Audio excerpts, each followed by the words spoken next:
Welcome to the embroidery capital of the world. Well, at least at one point in time. These streets were home to the industry that has just about disappeared over the last 20 years. But we managed to find some special people who work to preserve these threads of history. It was just something that was so much a part of the fabric and the rhythm and the hum of life. When you hear the machines, I guess, up at Deerbrook, you'll see they have this wonderful that I think everybody in this neighborhood would recognize and really remember with great fondness. Embroidery Capital no more. Each day, thousands of people drive under this famous sign on Route 495. But the once booming embroidery industry is unfortunately becoming more of a memory.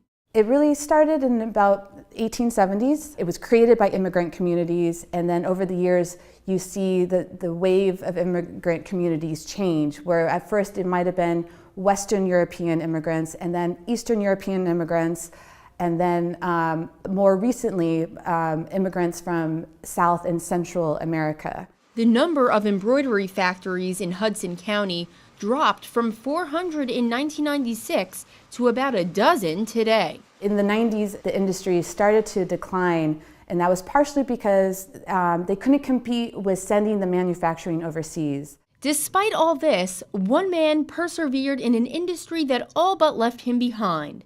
Ed Parsegian owns this embroidery shop in Gutenberg, and his business is still going after all these years. So how long exactly have you been in the industry? 75 years. You've been doing this since you're 15. Yes, it was some very lucrative years, But now, this business is not like that. We're just about get by week by week. Ed's shop, Deerbrook Fabrics, has been around since the very beginning. In fact, his is one of the few shops that remains open. But in order to do so, Ed has had to adapt to the new technology in his industry, which comes with a hefty price tag. We hear about this new machine that's in Switzerland, and I went over to look at it over there, and I was impressed. Looked it over, and I decided, I'm going to get. How much did it cost you? $750,000 at that time. That's the busiest machine we have, It's running all the time practically. And unfortunately for many, people were replaced by new technology and computerized machinery. There were a lot of jobs lost. I think the industry at in the 90s had about 4,400 people. It really diminished.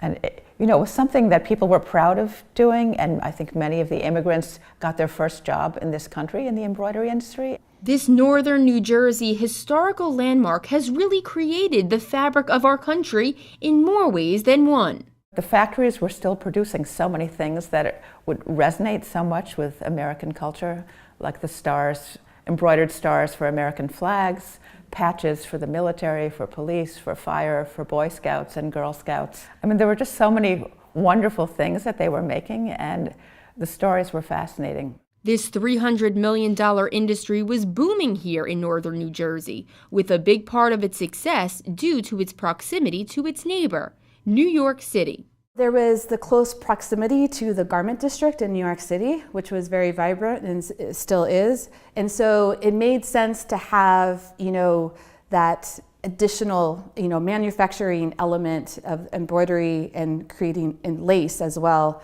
to also, help support the garment district in New York City. Neighborhoods such as Union City, Fairview, Gutenberg, West New York, and Jersey City are proud of their roots in the original embroidery industry. It's great that we recognize it and remember it here in Union City and make it a part of our everyday lives today, to let people know why we became so strong as a community, why it's so strong in our rich history of Union City. And as for Ed, he has never let the competition get in the way of his love for his craft, which has brought much success over his long career. I think China has really taken over, But sometimes they can't deliver on time either, And that's where we come into the picture. And when we promise something, we bend over backwards to make sure it's out on that day. Over the years, these neighborhoods will be remembered for their rich history and their role in the beloved embroidery industry. Reporting in northern New Jersey, I'm Kimberly Kravitz for Jersey Matters.